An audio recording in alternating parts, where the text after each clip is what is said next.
Sama-sama tayong magiging Saksi!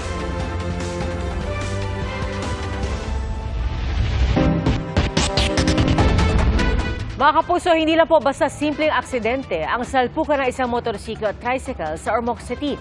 Sakay po ng motorsiklo ang tatlong sangkot umano sa tangkang pang-hold up. Saksi, si John Consulta. Na-videoan ang pagsalpok ng motorsiklo na yan na biglang sumulpot sa isang tricycle sa bahaging ito ng Ormoc City. Bumagsak ang rider at dalawa niyang angkas. Ang lalaki nakasul, may pinulot na tila hugis baril sa kalsada, saka tumakbo pa palayo.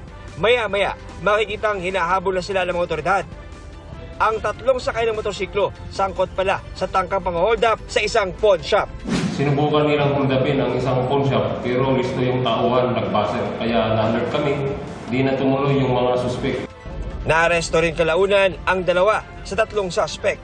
Naka-uniform ng PNP yung isa sa mga suspect na armado ng baril. Pati yung kasama niya naka-armado rin. Kunwari pulis sila pero pag nakalapit na magdideklara ng hold up. Na-recover sa kanila ang dalawang baril at mga bala. Ayon sa pulisya, galing Cebu ang tatlong suspect at dumayo pa ng Ormoc para lang mang-hold up. Sa isang CCTV video nga, makikita ang mga suspect habang nag-check-in sa isang hotel. Di pa nagbibigay ng pahayag ang dalawang suspect. Sinampanan ng reklamong robbery at illegal possession of firearms ang dalawang naaresto habang patuloy lamang hinahanap ng mga otoridad ang isa pa nilang kasabahan. Bukod sa insidente sa Ormoc, may record na rin umano ng panloloob ng mga pawn shop ang grupo sa ibang probinsya sa Visayas. Para sa GMA Integrated News, John Consulta ang inyong saksi. Hakbang daw tungo sa political reconciliation ang muling pagkikita ni na Pangulong Bongbong Marcos at dating Vice President Leni Robredo kahapon. Sinabi po yan ni Pangulong Marcos. Saksi, si Ivan Mayrina. Ang paghaharap at kamayan ni Pangulong Marcos at dating Vice President Robredo sa Sorsogon kahapon. Unang hakbang nga ba sa paghilom ng sugat tulad ng sinabi ni Senate President Chis Escudero? Sabi ng Pangulo, Senate President Chis Escudero, and who has taken a very important step towards political reconciliation yesterday. Well done. I'm so happy you did that. nagkitang dalawa sa inauguration ng Sorsogon Sports Arena kahapon matapos anyayahan ni Escudero si Robredo na salubungin ng Pangulo sa pagdating sa Sorsogon. Sabi ni Robredo, hindi siya nagdalawang isip na paunlakan ang imbitasyon ni Escudero pero naging mabilis lang daw ang kanilang pagkikita. Sa akin kasi hindi naman issue yun. In fact, para sa akin yung nagbibigay respeto ka sa posisyon. So walang pag-aatubili yung pag-oo ko kay Senator Chis kung pwedeng sumama ako sa kanya pagsalubong. Ang tingin ko tama lang naman, lalo pa kasi bisita natin sa Bicol Region. Yun lang nga, ang problema lang hindi ako nakastay ng matagal kasi may hinahabol ako dito. Pero otherwise, okay lang naman sa akin. Matatandaan naging mainit ang tunggalian ng dalawa noong 2016 na maglaban sa pagka-vice presidente kung saan nanalo si Robredo. Nagkaroon pa yan ng part 2 nang muling magtapat sa karera naman sa pagkapangulo noong 2022 kung saan si Marcos naman ang nagwagi. Una nang sinabi ng kampo ni Robredo kahapon na anumang healing or reconciliation, kailangan anyang nakatuntong sa hustisya at prinsipyo. Ang komento ng Pangulo tungkol sa pagkikita nila ni Robredo, sinabi niya sa paglagda sa Academic Recovery and Accessible Learning o Aral Law na layong lumikha ng programa ng mga hakbang para alalayang makahabol ang mga mag-aaral na napag-iiwanan sa kanilang grade level. Partikular na tututukan ang mga natigil sa pag-aaral at ngayon nagbabalik eskwela, mga mag-aaral na hindi naabot ang minimum proficiency level o kakayahan sa math, science at reading at ang mga bumabagsak sa mga pagsusulit na ibinibigay sa teacher's evaluation. Bumisita rin ang Pangulo sa exhibit ng Manila Fame. Pinapurihan niya ang disenyong Pinoy na anyay mas maganda pa sa world class. Nangako siya ng suporta ng pamahalaan para maiparating ang disenyong Pinoy sa world market. Para sa GMA Integrated News, ako si Ivan Mayrina, ang inyong saksi. Hindi marunong maging presidente ang nakaupo. I don't ever remember may platform siya na sinabi kung anong gagawin niya para sa bansang ito. Kung gigradean daw ni Vice President Sara Duterte si Pangulong Bongbong Marcos, 1 out of 10 na ang pinakamataas na ibibigay niya. Kung presidente niyo siya, okay lang. Ako, hanggang vice president lang ako. Hanggang number 2 lang itong bansa na ito, wala itong number 1 para sa akin. Hirit pa ng bise sa panayam ng media sa kanya, siya raw ang nagamit umano ng mga Marcos para manalo laban kay dating Vice President Leni Robredo noong 2022 presidential elections. Nagamit. Yes, clear naman yun. Tinanong ko, bakit ako? And then she said, matatalo kami ni Leni kung hindi ni mo dalhon ang mga Bisaya. I am here sitting down today to tell everyone. They needed me. I don't need them.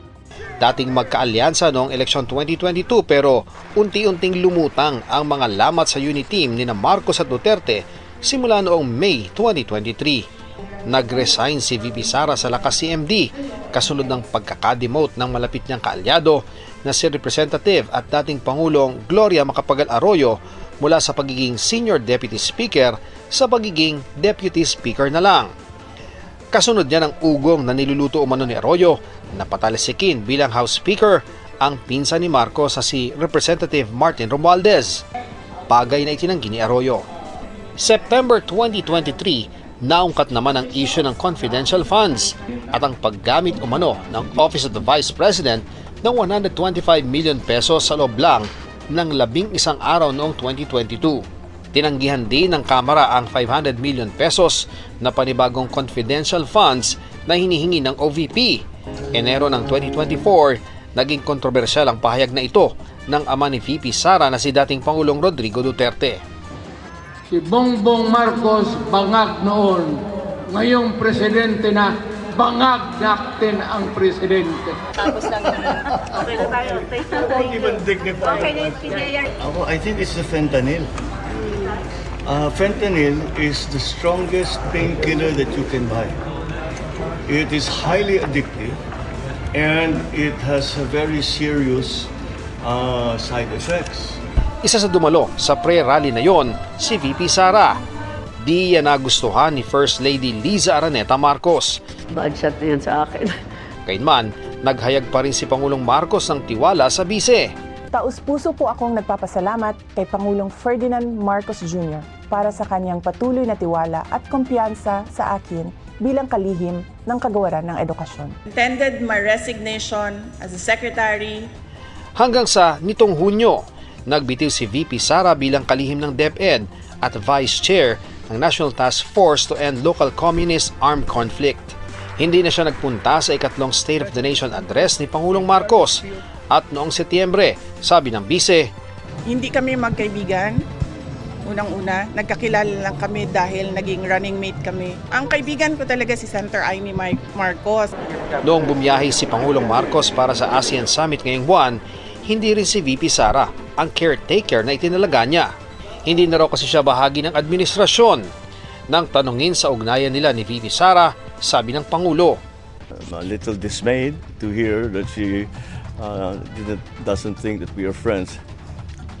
I always thought that we were, but maybe I was deceived. Ang pahayag na yan ni Pangulong Marcos, sinagot ni VP Sara kanina. Nung narinig ko yung deception,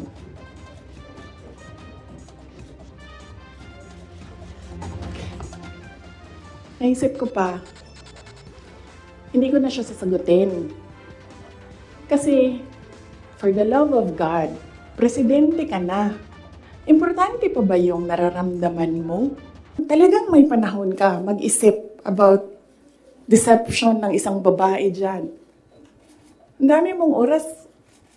Pwede ba, pag nakita nyo siya, sabihan nyo siya, alam nyo, don't ever mention her name or say na I was deceived by her, ganyan. Para hindi tayo nagganito ba? Kwento ng bise, napagtanto niyang hindi na maganda ang relasyon nila ni Pangulong Marcos sa isang graduation ceremony kasama ang Pangulo.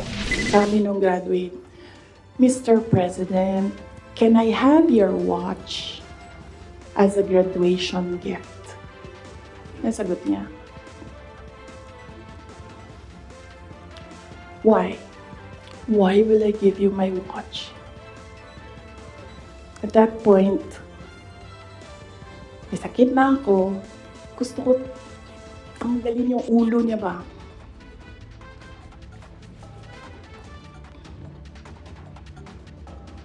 I realized toxic na yung relationship.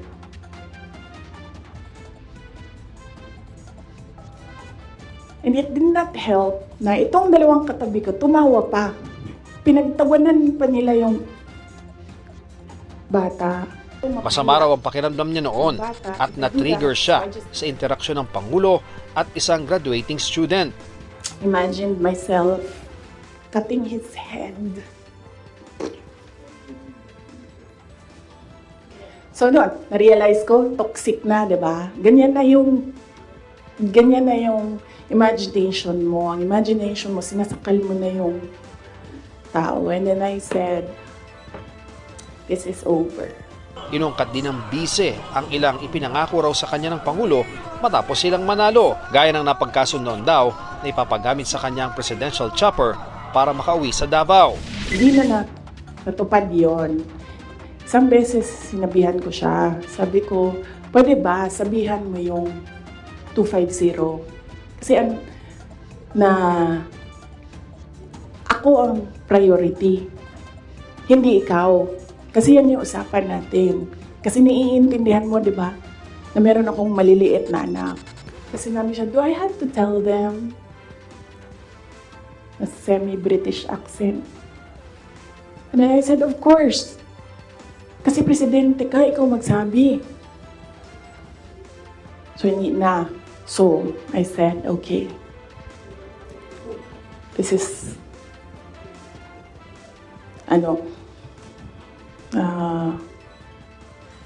some form of insincerity. Sa dami raw ng pag-atake sa kanya ngayon, may nasabi sa kapatid ng Pangulo na si Senadora Amy Marcos sa isang group chat tungkol sa kanilang amang si dating Pangulong Ferdinand Marcos Sr. Panahon ni dating Pangulong Duterte na ipalibing si Marcos Sr. sa libingan ng mga bayani. Isang beses sinabihan ko talaga si Senator Amy. Sabi ko sa kanya, kung hindi kayo tumigil, huhukayin ko yung tatay ninyo. Itatapon ko siya sa West Philippine Sea. Sinabihan ko si Senator Amy. One of these days, pupunta ako dun, kukunin ko yung katawan ng tatay niyo, tapon ko yan dun sa West Philippine Sea. I don't think sumagot siya. Hindi ko maalala. Nandun pa yun sa group chat. Merong mga nakakita. Sabi pa niya, may listahan siya ng 5 tingin niya'y impeachable offenses ni Pangulong Marcos pero hindi niya idinetalye kung ano-ano ito. May binitawan din siyang alegasyon kay House Speaker Martin Romualdez. Imagine niyo, meron tayong speaker na on record, on paper, in another country, na tumanggap ng suhol. Kaya, Sinusubukan naming kunin ang panig ni Romualdez. Sabi naman ng Malacanang, hindi sila maglalabas ng pahayag tungkol sa mga sinabi ni VP Sara. Kaugnay naman sa 16 million pesos na ginastos ng OVP sa safe houses noong 2022 gamit ang confidential funds na tinalakay kahapon sa Kamara. Sabi ni VP Sara, ibinigay nila sa COA lahat ng dokumento. Wala naman daw tinatanggap ang komite na paliwanag ng COA. kasi nga, sa simula, sinabi ko, gusto nila mag-impeachment. Hindi nila magawa kasi wala silang kaso for impeachment. So, ang ginagawa nila dyan, nag-fishing sila na nag-fishing, hanap sila ng hanap. Sabi naman ng chairman ng Committee on Good Government and Public Accountability, sumipot na sana ang bise sa mga pagdinig. Marami pong tanong na hanggang ngayon po ay hindi pa rin po masagot. So sa amin naman pong parte, ginagawa lamang po namin ang tungkulin namin dito po sa committee. Para sa GMA Integrated News, Ian Cruz ang inyong saksi.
Mga kapuso, sama-sama tayong maging saksi. Mag-subscribe sa GMA Integrated News sa YouTube at para sa mga kapuso abroad, samahan niyo kami sa GMA Pinoy TV at sa www.gmanews.tv.